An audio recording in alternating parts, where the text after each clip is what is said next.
أريد أن أسمع تقييمكم للوضع العام. تفضلوا.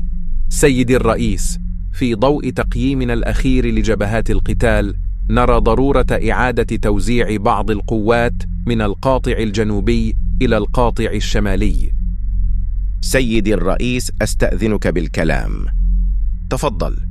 سيدي، كل المؤشرات الميدانية والاستخبارية تؤكد أن العدو سيجعل جهده الرئيسي من القاطع الجنوبي. إذا سحبنا الفرقتين من الجنوب فسنضعف الجبهة الرئيسية ونخل بتوازن الدفاع. وجهة نظرك دقيقة، تلغى الحركة ويبقى الحال كما هو. في آخر عيد لصدام حسين على كرسي الحكم، اجتمع قادة الحزب والدولة والجيش. ابتسامة القائد لم تخف قلقه، والتهاني لم تخف التهديدات التي تحاصر العراق من كل اتجاه.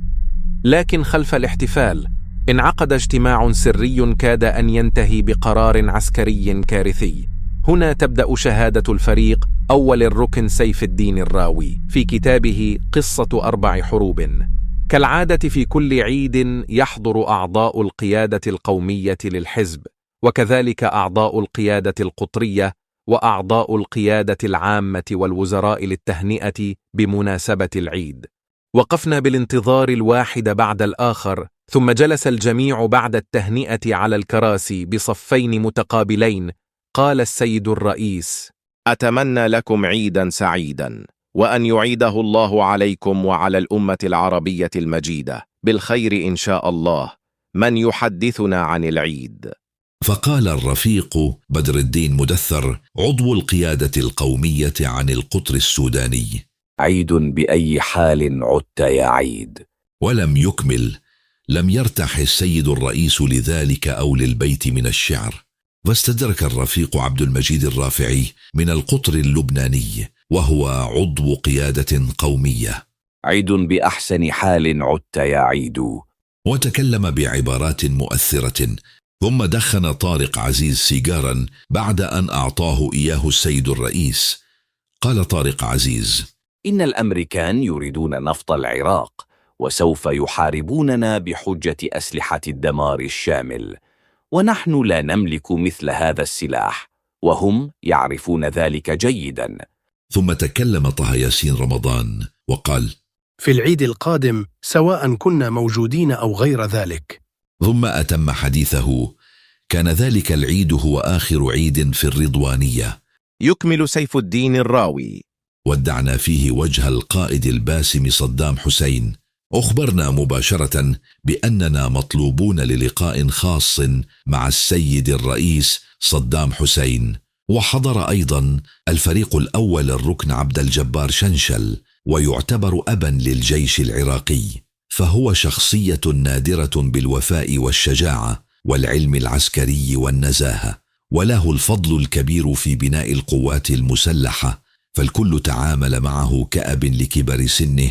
ولأن أغلب الحاضرين عندما ولدوا كان الفريق الأول الركن عبد الجبار شنشل ضابط ركن، وبقي هذا القائد الكبير مخلصا لتراب وطنه متفانيا ودقيقا.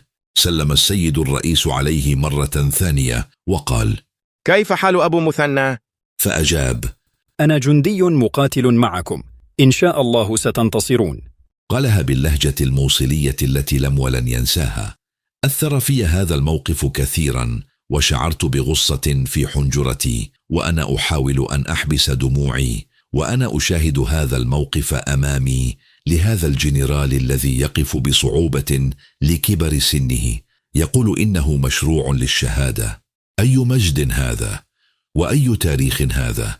تحية للفريق الأول الركن القائد الكبير عبد الجبار شنشل، فقد صال وجال في قادسية صدام المجيدة وما قبلها وما بعدها. تحية لهذا الوفاء. ثم طلبت وزارة الدفاع موافقة السيد الرئيس حول حركة فرقتين من القاطع الجنوبي، وهما الفرقة 14 من العمارة والفرقة 11 من الناصرية، أي فرقة من الفيلق الرابع وأخرى من الفيلق الثالث، ويتم إرسال لواءي مغاوير بدلهما أي تتحرك الفرقتان إلى القاطع الشمالي في الموصل.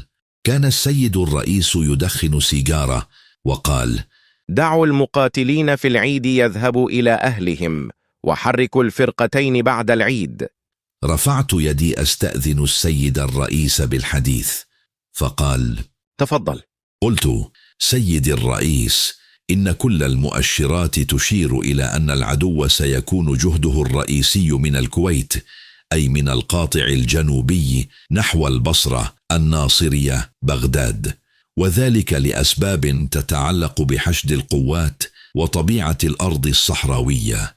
فإن حركنا فرقتين من المشاة إلى القاطع الشمالي فسيكون هناك بحسب حسابنا 10 فرق مشاة، وذلك لأنه توجد 4 فرق في الفيلق الأول و4 فرق في الفيلق الخامس، فيبقى في القاطع الجنوبي الفيلق الثالث والفيلق الرابع فرقتان لكل فيلق، وسيؤدي ذلك إلى خلل في التوازن الدفاعي.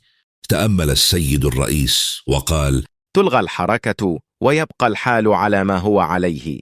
ربما شعر آخرون بالحرج، ولكن نحن في القيادة العامة للقوات المسلحة نبدي الآراء كما نراها وليس كما يراها الآخرون، وكل له قناعاته وحجته، والقرار الأخير للقائد العام. والقائد العام قرر ما رآه مناسبا، وبعد أن خرجنا من الاجتماع كرر الطلب من وزارة الدفاع بحركة الفرقة 14 فقط من العمارة إلى الموصل، فطلب السيد قصي رحمه الله إجراء دراسة حول ذلك وعدم تأييد المقترح، ورفعت الدراسة إلى السيد الرئيس فألغيت الحركة. وبالنتيجة خلال الحرب مع العدو فإن قطعات القاطع الشمالي للفيلقين الأول والخامس لم تشترك بالمعركة البرية، ولكن الفرقة 11 والفرقة 14 قاتلت العدو قتالا مشرفا وباسلا،